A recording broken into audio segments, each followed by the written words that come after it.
So I just read this at a recovery meeting tonight, and I just wanted to put it on here and share. I've done this before, but not with any script, and it was just chaotic. So, um, hi, I'm Rachel Aber, and this is my story. So I always like to start with a verse, and in Psalms 107:14 it says, "He brought them out of darkness and the shadow of death, and broke their chains into pieces." That's exactly what God did for me. I was born in Baytown, Texas in June of 1983. My sister and I were both born there, and my brother was born in Florida. My dad was in masonry and construction and worked for my papa, so when he moved, we moved. I've lived in Texas, Florida, North Carolina, and Indiana, and lived in multiple places in each state. So I grew up knowing a little bit about God, but never really understood anything. My parents were in a very strict Pentecostal church when I was born, but they left when I was 2. When I was 2, I could have died from spinal meningitis. The doctor said if I lived, I would be brain dead or a vegetable because of how high my fever got. Well, here I am. Looking back now, as I'm telling this story, God has always been with me, protecting and watching over me, and that was one of those times. As long as I can remember, my dad always drank, but he was a very happy-go-lucky man, hardworking, and always provided for us. We never had a lot of extra, but never went without. My mom was a stay-at-home mom until I was about 18, and my parents divorced. They never had a good marriage, and us kids suffered, constantly fighting. There were quite a few times my brother, sister, and I all slept in the same room just to keep watch over each other. My parents were always splitting up and getting back together. We were always living with our grandparents, it felt like. I even recall one time my mom telling me that she was only with my dad because of us kids. No kid should ever have to hear that. My relationship with my mom was not good for a very, very long time, but it's good now and getting better every day. She has even been going back to church with me after almost 20 years of not being in church. One of my earliest memories was when I was 6 and playing in gym class, and a little girl made a remark about my leg hair poking through my tights. And at that moment is when I became very aware of how hairy I was and started my almost lifelong journey of self-consciousness. I never had any friends growing up. My family were my friends. I grew up always being bullied. It seemed like no matter where we moved, I was always bullied. I would come home from school just crying, and my mom never did anything about it. In my family, we never talked about our emotions, so I just bottled everything up and pushed everything down. My sister was bullied too, but she handled it so much better than I did. She was always a very strong-willed one and spoke up and didn't hide her feelings. She was also the middle child. I was always the pushover and the weak one. So we ended up moving up here to Indiana the summer I turned 14, and I absolutely hated it. For some reason, the bullying was so much worse up here. I wasn't just bullied for the way I looked or how I smelled anymore. No, I was even made fun of because of my accent. I even remember in 8th grade one time, some girls in swim class made me get on the floor, on my belly, and do push-ups and kiss the floor. I was too scared of them to say no, but also never told anyone because it wouldn't have done me any good. Later that year, though, I managed to get a job watching an elderly lady in her home after school until her husband came home. At that time, he was the owner of a bar. I had saved enough by the next summer when I turned 15 and bought a ticket to go back to Texas to see my family because I was so incredibly homesick. That was the last time I got to go down for about 15 or 16 years, I think. Anyhow, I kept working for the elderly couple, went to school, played sports, and tried to keep my grades up. At 16, I bought my first car. That same year, I also had a friend that showed me how to wear my hair down, do my makeup, and since I was playing sports, I had lost some weight. Oh, and I didn't smell like a barn anymore. I finally got my first boyfriend and my first kiss at 16. The bullying stopped, but unfortunately, the damage was already done. Once people really started paying attention to me, I had to do everything to make them like me even more. That was always giving rides without gas money, buying snacks and stuff at school, partying, smoking, and even sneaking out to go to parties. I even drove home drunk once when I was 16 in the snow. Another time God was with me. At 18, I moved out, but that lasted a year when I was evicted for too many parties. Moved in with my mom for a month or so before moving back out again. Met my first boyfriend out of high school at 20 and start smoking weed. I never enjoyed it, but that was what the guy I was with did, so I did it too. We were at a Grand Funk Railroad one time, a concert, Grand Funk Railroad concert, I believe, and we were drinking and smoking, and since I was the only girl there, they asked me to hide the weed in my bra. When the undercover busted us, he threatened to take us down to the station and strip search us, and I got scared and gave it up, but didn't give anyone else up. Oh, and I also got a minor in possession of alcohol because I was drinking and only 20. At 21, I was introduced to coke, and that was the best thing I'd ever felt in my life. I stopped the weed and just did coke for about a year or so. Back then, I had no trouble putting stuff down. When I just got bored with it, I just stopped. So after that relationship, I got lost in my work. I was a CNA from the time I was 16 to about 22, and that is something that I strongly believe that no one younger than 18 should do because it was very traumatic seeing and touching people who had passed away. At 22, I was working 2 jobs, having fun, and just living my life to the fullest. That's when I met my kids' dad. He was 12 and a half years older than me, first older guy I'd ever dated, and so good looking. We were together for about 2 months when I found out I was pregnant with our first daughter. Now, we had a son who was about 5 months old when we got together, but the awesome story about that I love to tell is that I've known my son longer than I've known his dad. I used to bowl with his sister, and she would bring him to the bowling alley to babysit, and we would all help. So after our daughter is born, I get arrested for drinking and driving and do 3 days in the Huntington County Jail. First time ever being arrested, and I cried the whole time. Not only about the arrest, but because I caught my kids' dad kissing someone else on the dance floor when we went out for his birthday. I was already self-conscious enough then, and you add baby weight, and I was a wreck. About 6 months after our daughter was born, the doctors noticed something wrong and proceed to do tests and multiple trips to Riley and finally find out what's wrong. The list of medical conditions was kind of long and so much to deal with. I had started going to college online, working part-time, but couldn't keep up with everything, so I dropped school. I pretty much did everything by myself, but never complained, and always made sure everyone was happy because that's the person I was, and even put up with almost 10 years of mental and emotional abuse. Anyhow, 7 years passed and I get pregnant again. That was kind of scary. I didn't want any more kids, and plus I was scared of having another child with medical issues, but nonetheless, I would love her all the same, with or without medical issues. I loved my kids and did everything to try to make them not ever feel like they were a burden. After all their hard testing, we found out there was nothing wrong. About December of 2013, 1 month before our youngest was born, my kids' dad wins $2 million on a scratch-off ticket. Wow, so amazing, right? Yes, at one point I was known as a millionaire. But money doesn't fix problems and cannot buy happiness. It was good for a while. We bought a brand new, never before lived in house, newer vehicles, took the kids to Disney World, and even gave a little to our family members. Oh, and I got a tummy tuck. Yeah. That's later on where the pills started. Within a little less than 2 years, the money was gone.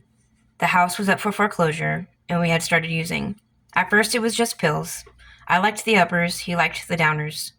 I think we spent about $10,000 on drugs before it was all gone, maybe. So I was about 31 at this time when I had decided that I wanted to try meth. I asked my kids' dad, and he said no at first. He had already experienced that and told me it was no good, but I was stubborn, and he ended up giving in to me. Little did I know where the first hit would take me. It made it super easy to stay skinny, keep up with the kids, and be more fun. Meth was the one drug I couldn't put down. At that moment, it owned me, and I became another victim to the death and destruction that came with it. About that same time, I'd say it was June of 2016, my dad found out he had cancer and had been given only 6 months left to live. And my mama was also battling pancreatitis at the same time. My sister worked full-time, so we took turns taking my dad to chemo appointments and even had him move in with me, my family. But with 3 little kids running around, it was a little too noisy. He ended up moving in with my sister, which is where he ended up passing away. Man, he had so many good friends that came to see him, and there was so much love. One day, on our way home from chemo, I get a call, and my mama had passed away at her home. We stopped to say our goodbyes. My dad was her favorite person. Even after my parents divorced, he was still like a son to her. That was November 1st, 2016, the day before my dad's birthday. A little over a month later, the chemo had not worked, and my sister and I were at my dad's bed, one on each side, holding his hands as he was struggling to hold on. My sister told him, "It's okay, Dad, you can go." And with a final breath, a tear rolled down his cheek, and he was gone. That was December 10th, 2016. My dad was one of the strongest men I'd ever known in my life, and he was gone. I held it together for a little while after that, but it didn't take long for me to get lost in my addiction, trying not to think about it. My sister was always the smart one and got grief counseling, but I went down the rabbit hole. So shortly after that, the kid's dad and I were splitting up because the relationship just was not a safe place. There's so much more to tell in that story, but not enough time here, maybe another time.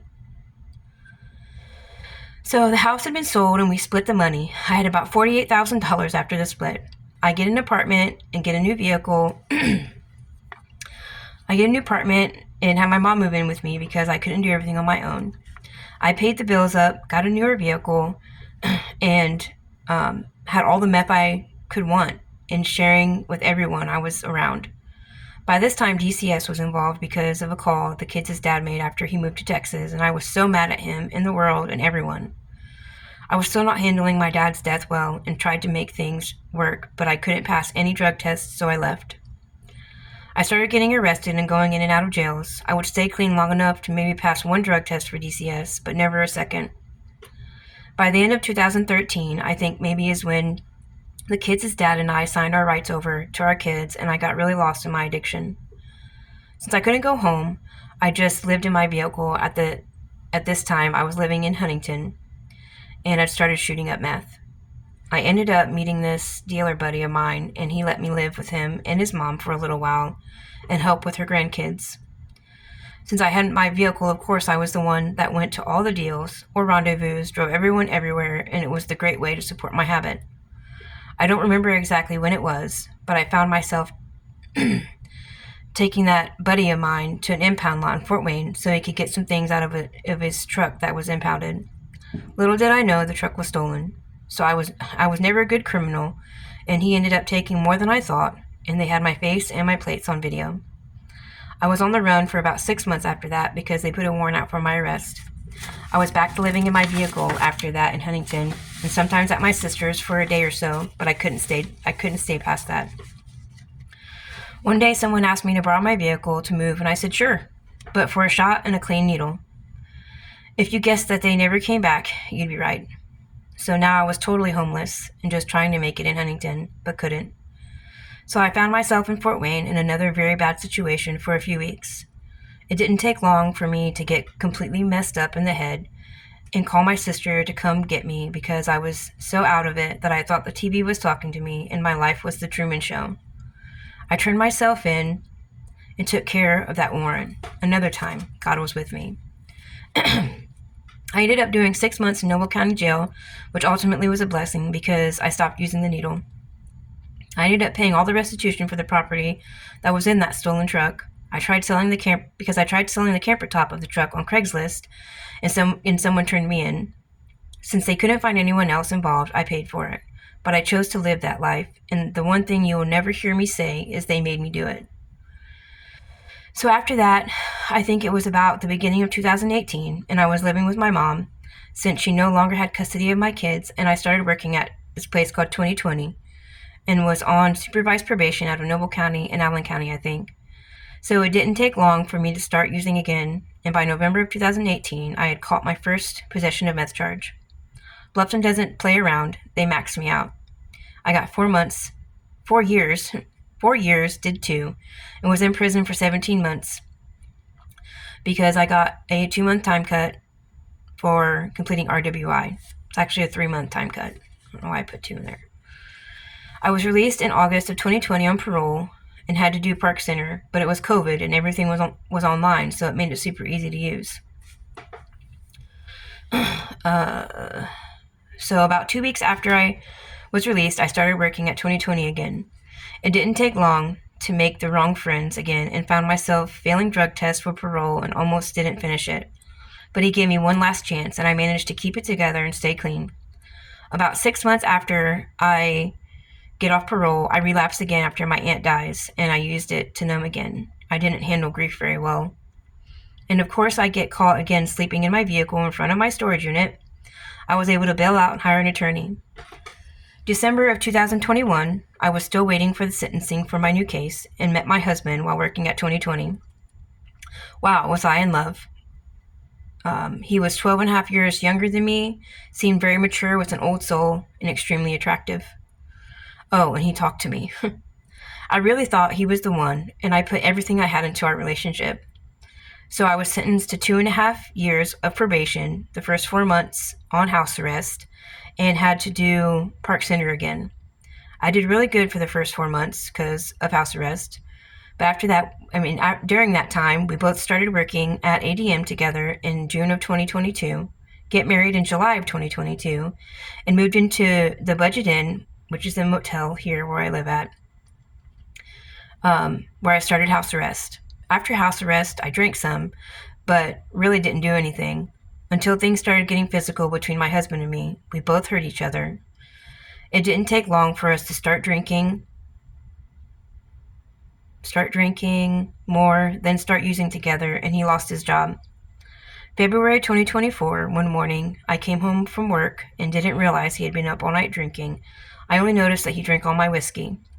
We go to get more, get home, have a few shots, shower, cook something, and get ready for bed. In a small argument, and all of a sudden, I'm on my stomach on the floor with him sitting on me and his form around my neck. I don't know how long that was, but all I know is as I was about to black out, he suddenly stopped, got off of me, and told me to go call the cops. Another time, God protected me. Now, the kid's dad had been physical with me too, but I was never as scared as I was in that moment. That at that time was the hardest relationship for me to let go of, and I didn't for about 3 months. I took care of him still and wanted to be with him and didn't want to lose him. I can't tell you for the life of me why. But during that time, I was so mad and thinking, how can someone say they love someone so much and do that to them? I started drinking very heavily and one day get blackout drunk and went completely Hulk on my apartment that we lived in together. I still to this day do not remember anything, only a video I took of the aftermath. I understood blackout drunk after that, and it was not something I liked, so I knew who had some meth and went to get it. However, this time it just wasn't the same, and I only did it for about another month or so, maybe 2, before I went back to drinking a little. But at this time, I was still on probation, failing drug tests, and almost failed MRT class. I had daily call-ins I had to take because of failed drug tests. My probation officer saw the drastic change in me after my husband and did all she could to help. But when she had had enough, she told me I was going to be sent to inpatient IOP, and I was devastated. I would lose everything I had just worked so hard for, my new apartment and my new life. By the grace of God, she gave me one last chance, and I was able to do outpatient IOP, and that was the starting point of the change for me. In about June of 2024, I met this woman that was so madly, incredibly, and crazy on fire for God. She showed me a different type of life and was so passionate to help me find my way to Jesus. She showed me how to pray and took me to church. She had people pray over me and just show me the goodness of God. So on July 15th, 2024, God spoke to me and said, go to a meeting right now. I had already stopped drinking. I'd already stopped using meth before then and had my last drink the day before, but was in another crazy situation that I was thinking about going to get another bottle and just drive around and drink. But then God said those words to me. I drove around looking for a meeting because I couldn't remember where any were and found an AA meeting that was going on. I walked down those steps 25 minutes late and looking lost. And since that moment, I have never looked back. Now, it wasn't easy, and God is still changing me and working on things, but it didn't take long for me to completely surrender everything to Him. He has broken my chains and taken the taste of everything out of my mouth, and has still kept it out. I even found smoking to be disgusting. So I started a new job, July 30th, 2024, and slowly let go of my husband, and finally filed for divorce. Completed probation in January of 2025. Then in February of 2025, my son reached out to me, and his aunt did also, to see if he could come live with me. It wasn't the ideal situation, but it didn't matter because I hadn't seen or spoken to my children in almost 7 years. And that at that point, sorry, I was at work and started crying, and people were asking me all kinds of questions. They didn't know me, my past. They saw me as a Christian. But with this, I have been able to reach out and talk to so many people at work and tell them little bits of my story here and there, and have the awesome opportunity to witness to them about the goodness of God and how He has changed me. So my son moves in with me in March of 2025, and it's another healing moment when he starts talking about the past and the things that he remembers that I had forgotten that his dad and I did, but was able to make amends with him and ask for forgiveness, and my daughters and their family, and ask for forgiveness. I even get my daughter all the time on the weekends now. Anytime I want, I can get her. So my son moved out, but only because he missed his friends and girlfriend in Fort Wayne. He still talks about living with me all the time. But before he did, he had told my roommate one day that there must be a God because look at what he did for my mom. I don't like the road I took and how my past was, but I also thank God for it because if it weren't for that, I might never have gotten the chance to have the relationship with God that I do now, or be able to plant the seeds in my kids' lives and show them how good God is. I no longer seek approval or attention from men or even other people because God is the only one who matters and His approval is all I'll ever need. For the first time in my life, God has made me see myself for the beautiful daughter that He created. He has also blessed me with a loving and supportive family and a lot of wonderful friends in my life that love me and want me to do well and succeed at life. They don't want anything from me other than friendship and love. God has made us exactly how He wants us to be. Regardless of what you see or think of yourself, you are fearfully and wonderfully made. For the first time in my life, I know who I am, and that is a child of God, and my identity is everything to me. God has blessed me beyond what I could have ever imagined, and I live my life for Him, put Him first, and thank Him every day for the life that He gave me. No matter where you go or what you do, God is always right there with you, just waiting for you to turn around and run back into His arms. God bless.